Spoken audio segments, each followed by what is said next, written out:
with the Co-Living Code. So excited today. Our guest is Kristin Wilson, and she is actually a relocation specialist for digital nomads, which is such a unique, position, which people probably didn't even think there was such a thing, right? But digital nomads that, with the laptop lifestyle, just the more and more people are doing remote work, the more and more they're becoming digital nomads. And so she's going to go into detail with who she works with, her companies, how long she's been doing it herself, which has been for a long, you've probably been being a digital nomad longer than anybody I know. So definitely, Kristin, go ahead and tell all of our guests and viewers more about yourself and your companies.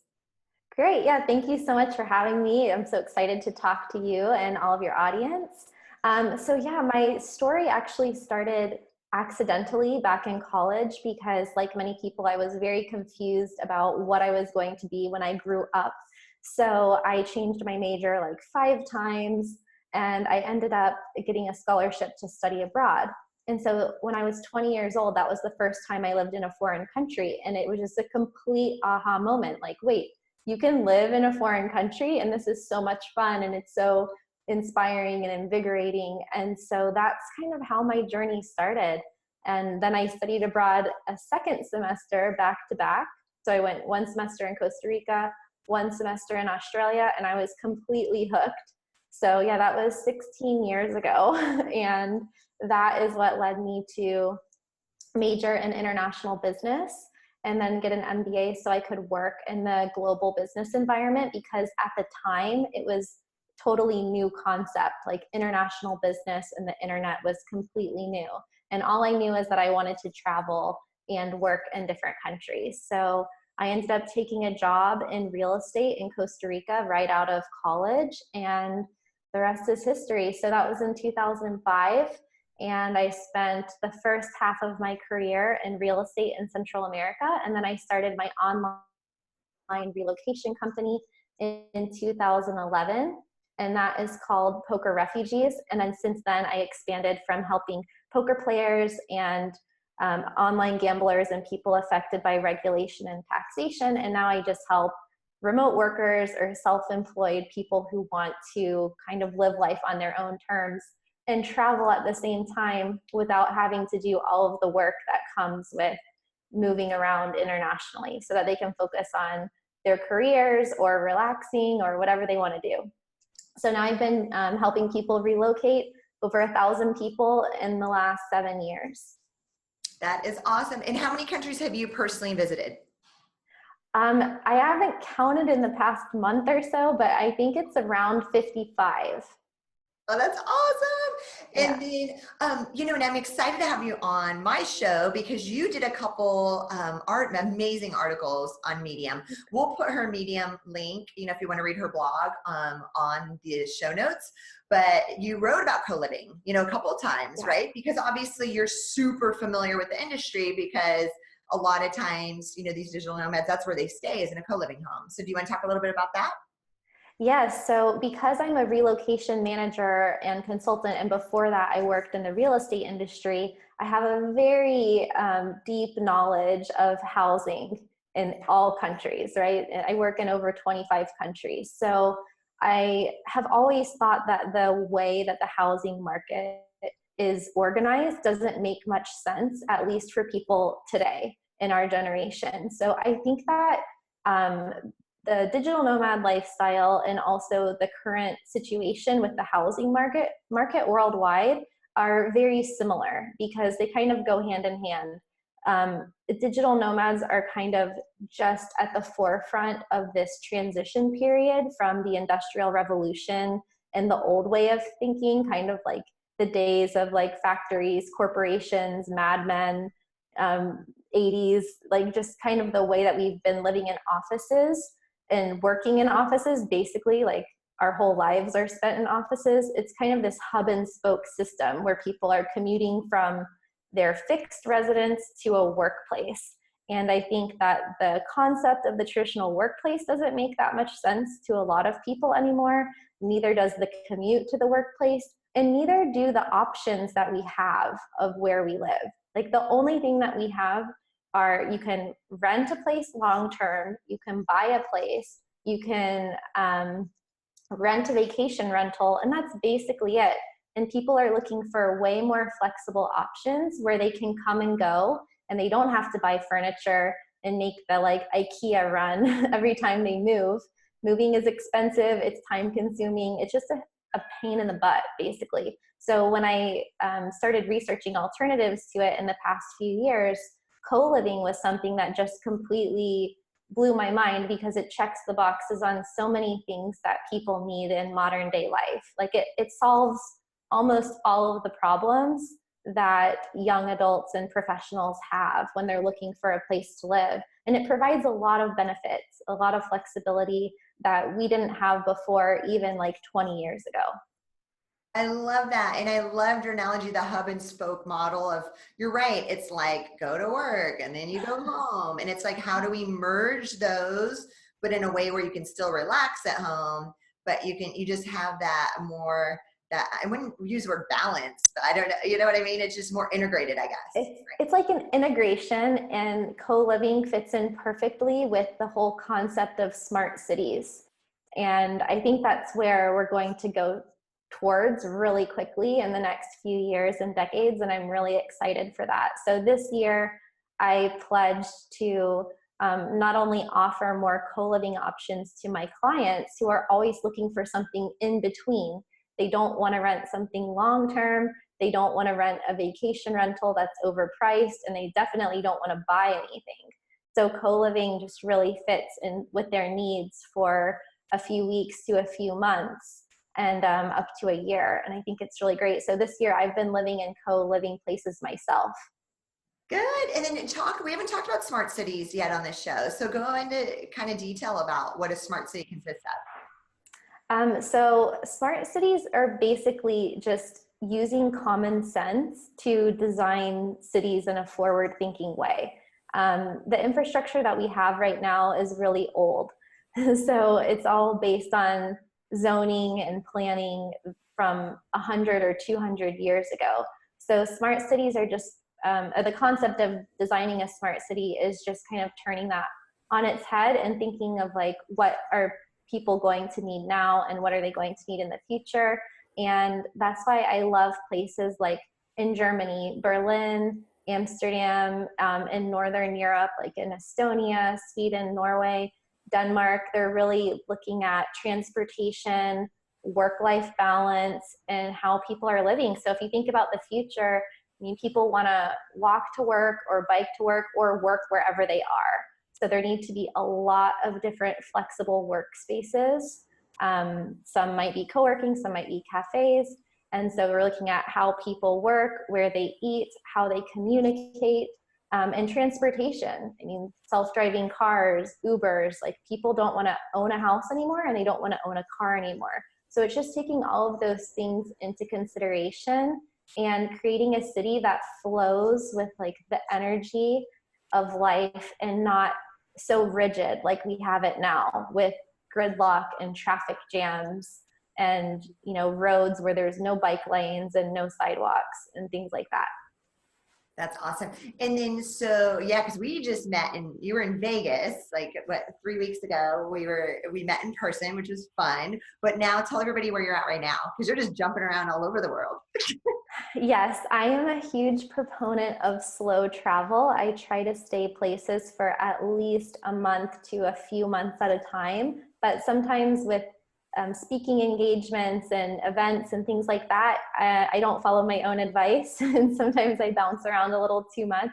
But right now I'm in Amsterdam, so I'll be about 2 months total in Amsterdam, and then on November 1st I go to London for 2 weeks for a conference and to visit family, and then I head over to Barcelona to join up on the Nomad cruise number 7. So I did Nomad cruise 6 earlier this year, which is like co-living on a boat basically.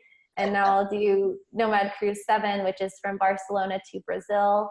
And then it's back to the US for the holidays. And then we'll see what happens next year. Cool. And then where are you staying? Are you staying in a co-living home right now in Amsterdam? No, so I found an amazing place called Zoku. I don't know if you've heard of it, Zoku. Because everywhere I go, I do a lot of research on the housing options and also the co-working options. So Zoku is a concept that I talked to some of the people who work there, and I did a tour, and I think I'm going to do a video on it because it's the perfect example of like a small smart city environment in one building, basically. And it's also blending co-living with co-working. So it's one multi-use building with short-term stays, long-term stays. So kind of like a hotel, but for digital nomads, and you can stay up to a year. And then on the top floor, there's a co-working space that's open 24 hours that has plants like an atrium. It has a restaurant. They do like meals at set times throughout the day. And then they also have a cafe where you can buy coffee and things like that. They have membership options. They have meeting spaces. So they have like a full co-working facility in a building where there's like young, vibrant people living and working. And they also have fitness centers downstairs and all sorts of things. So I looked into living there, but I wasn't going to be here really like long enough to be able to get a membership because they like people to be there for 3 months for that. But you can also buy a day pass and go there. So I'm actually renting a studio apartment that a friend owns, and she rents it on Airbnb usually. So I rented it, and then I joined this co-working space, which was ranked like #1 in Amsterdam. It's called Boven de Bali, and it is also upstairs from like a restaurant and cafe. And I'm here 3 days a week. So I'll do like 3 days a week here, maybe work at home sometimes, and then maybe get some day passes to Zoku or Start Doc, which is another co-working facility here. So I like, depending on what I'm working on, sometimes I'll do co-living, and sometimes I'll just live by myself, but within a close proximity to a co-working space. Nice. I love that. No, that's great. And you kind of mix it up, right? Yeah. And then let's see, what other question? I know I had a specific, oh, so what do you like? Well, where did you grow up? Where are you originally from? I grew up in Florida, in North Florida. Cool. I forgot to And ask. that's where I went to college as well. Yeah. Perfect. And then just so everybody knows. And then, so as far, again, you've been a nomad for years. So I definitely want to hear from you. Like, what do you like most about it? The life, because it's a different way of living, obviously, right? Than the normal white picket fence, house, family, it's adventure, it's all those things. But we definitely want to hear, like, what do you like best and what do you like least about it?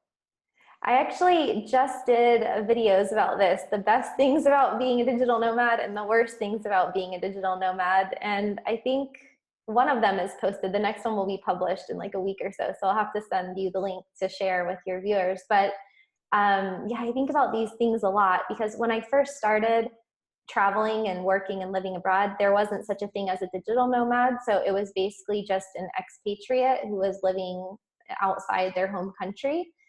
Whether they worked for a company or by themselves. So I have to admit that originally I thought I would only live abroad and work for myself for like 1 year or 2 years. But once I got into it, I just got hooked on the freedom that the lifestyle provided. And I realized I was working in Costa Rica, riding a 4-wheeler to my office. I had an ocean view from my desk. I could see like the sunset, I could go surfing. I was meeting so many cool people and I just kept going. And I think that's why it's very hard for digital nomads to give up the lifestyle once they have it, because it ticks so many boxes. And I mean, I think traveling is an obvious one. That's one of the best parts about it. Just the general freedom, whether I'm traveling or not, of being able to work wherever I want, whenever I want, is so key. Like if I'm tired one day, I just sleep longer and I don't have to eat at a certain time and I don't have to ask permission for anything. I think it's such a weird concept that we've all been like programmed to grow up and then still like kind of be in jail in a workplace where we ask permission to like take a day off or leave early or go on vacation. So I just love that. And I also love being able to attend like all the cool events, like where we met at Nomad Summit. And if there's anything that interests me going on, I can just buy a plane ticket or a train ticket and go there. And also being able to spend more time with my friends and family.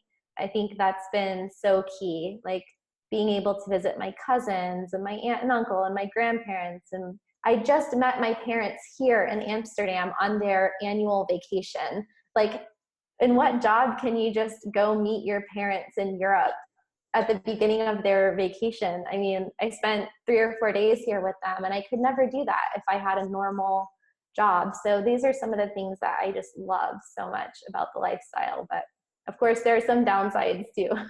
Yeah, so talk about a couple of them, not too many, but.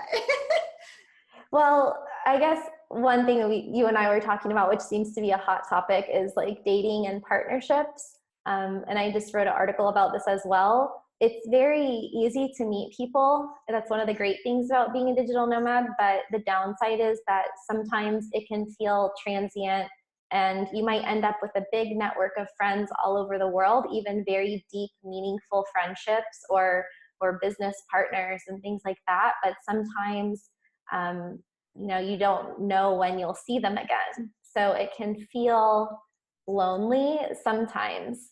But I mean, sometimes there's so many new people around and you're always meeting new people that you want alone time. But I would say that's probably one of the downsides.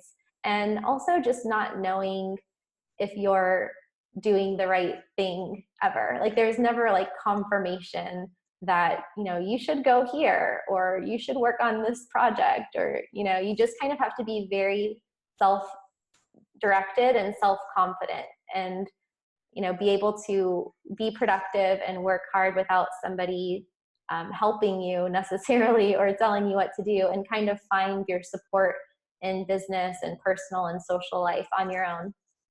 No, and we'll link it too, but because you just did a blog post, right? Dating as a digital nomad on Medium. Didn't you just release that recently? Yeah, like 2 days ago. It was just so funny. So I was talking to one mutual friend of ours, about that whole, how he's having difficulty. Because sometimes he'll meet somebody, but he knows he's leaving the country, right? Like in a week or two. Yeah. So he's like, well, this can't go anywhere because I'm about to leave to another country. And then he had said you had that blog post. And even last night, I was hanging out with other friends of mine, he's thinking about moving to Los Angeles, and he lives in Asia now, but he jumps around, and he said the same thing. It's super hard for him to date. So it's just, it's a big topic, unless you find that adventure partner, right? That's going to like, okay, I'm coming with you. Every single nomad I've talked to, that's been their like number one, like struggle, I guess, or whatever you want to call it. I don't know. It's just like a unique, somebody said there was a dating site or something now for digital nomads. Is it called Nomad? I wrote it down. Nomad Soulmates. I actually met the co-founder in Bulgaria. He was living there, and then when I was there for 3 months, like 2 months ago.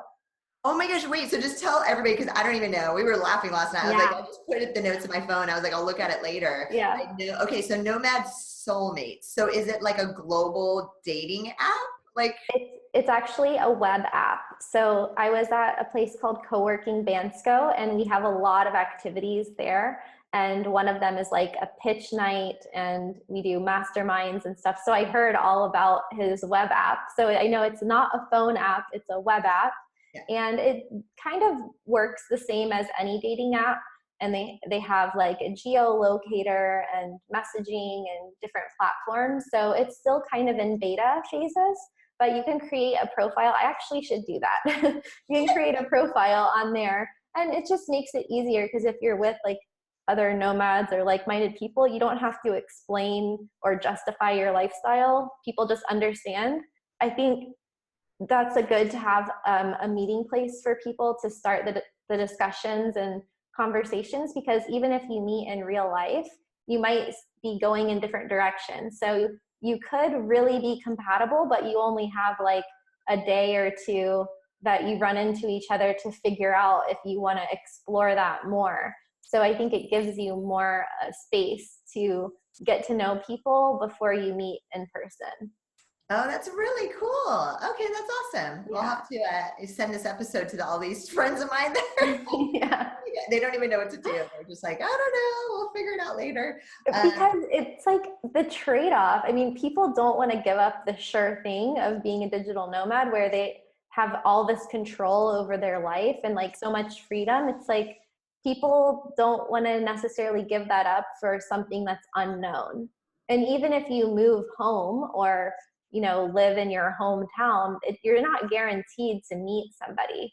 So it's like people don't want to stop their careers or their travel plans for something that might not work out. So it's definitely something that I think everyone as a group, we need to figure out some solutions.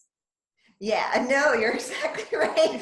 And then we always say here, like the guy, like at Kndrd quarters, I'm always like, these guys are never going to get married because everything's done for us. Like, and Yeah. then they laugh. They're like, I mean, everything. Like, why, you know? So that's been interesting conversations too, right? Where everything's outsourced, everything's done for you, you know, and they're just concentrating on their careers so much. You know, so when I rarely do laundry either. Yeah. or you just have it, you drop it off somewhere. Yeah, everything is outsourced for me in my life. Like, I don't know how people have time in normal lives to like do all the normal stuff, like cut the grass and, you know, do laundry and things. Like, I think because we are very spoiled that we have so much time to work on our businesses. And sometimes that can be a trap too, is like you have to make boundaries with your work. But yeah, when you can get, like here we have our food, like our lunch is here every day and it's only €5 and it's like all you can eat, salad, sandwiches, like really healthy food. And it's like, why would I make my lunch or go get it when I can just eat at the co-working space? So it's like we have so many conveniences built into this lifestyle that, yeah, maybe people can get a little lazy. Well, lazy or just complacent or just, you know, we're more efficient. We like to call it efficiency. Yeah, efficiency. Awesome, Kristin. Well, my last question for everybody on my show is always like, where do you see, and we talked a little bit about with smart cities and, you know, where do you see the future of, you know, co-living and digital nomads and just this new generation and this new way of living? I see it being one of those things that kind of blows up overnight. Like it's very poised to just explode on a massive level because it's going to be like a snowball effect. And I'm really looking forward to that. I think we're still like a little bit in the early adoption phase, but in the next few years, once people realize that their jobs can be done remotely and it is feasible to do this, and there's enough social proof, I think people are going to say, why not me? And I think that the employees and the workers of the world are going to have to take that step and then pull their employers along with them, because this corporate culture is very resistant to change. And even though there are some forward-thinking distributed companies, it's still not the norm and it's still not quite socially acceptable. But when the employees and the workforce demand this flexibility and demand to be able to work remotely, the companies are going to have to come along, or people will, you know, have the tools with the internet and technology that they can monetize their skills and freelance and work on their own terms as well. So I'm really looking forward to like having a critical mass of like a global borderless digital community of people who are in the world putting forth their gift to the world, what they're good at, what they like to do. I think it can really transform the global economy and the social network of the world very quickly. So I'm really excited to see where this goes in the next few years, in the next decade. I love it. And definitely, you know, everybody that's listening or watching, like Kristin is the go-to person if you guys are thinking about relocating, because you work with all types of people, right, on relocation. Yeah, everybody from programmers and web designers to poker players to personal trainers, nannies, anyone, writers, anyone who wants to have the adventure and travel aspect of their life, but without having to do all of the planning and logistics, because that's quite time consuming. Oh yeah, no, definitely. No. And then the also talk about, you know, we definitely want the viewers and listeners of this show to check out your show that you have also on YouTube. So talk about that. I know you do 2 episodes a week. Yes, so it's been almost a year since I launched my YouTube channel, which is called Traveling with Kristin. And it's just a way to share how I'm able to live this life and show how it's possible for other people. So I have it kind of in two parts. One show per week is called Digital Nomad TV, where I have a video or a discussion about an aspect of the digital nomad lifestyle. And then one show per week is just a fun travel video, either a vlog or something to show like the other, like behind the business, just the fun part of the lifestyle. And I also have a Facebook group called Long-Term Digital Nomad Success, where I just offer all of the information I've learned over the last 15 years in 50 different countries and helping thousands of people relocate. I just try to help people get started in the digital nomad lifestyle and understand everything that's going on so that they can sustain it long term for as many years as they want. Love it. Well, thank you so much, Kristin, for taking the time in a different time zone. That's what's always fun, is matching everybody's time zones up, right, for these interviews. So I appreciate it. Thank you so much. And we'll put all the links below for everybody. You're welcome. And I definitely want to come and live with you guys. Yes. For a while. Come by. You can stay nightly, weekly, monthly with us. Yeah, no, it's a lot of fun here in Los Angeles for sure. Maybe I'll do that this upcoming year, maybe this winter after New Year's. I'll let you know, because I would love to live in California for a while. Before we met, I was already looking at co-living spaces in like San Francisco and stuff. So I'm really happy that we crossed paths. Me too. Yes. Awesome, Kristin. Thanks again. You're welcome. Bye, everyone.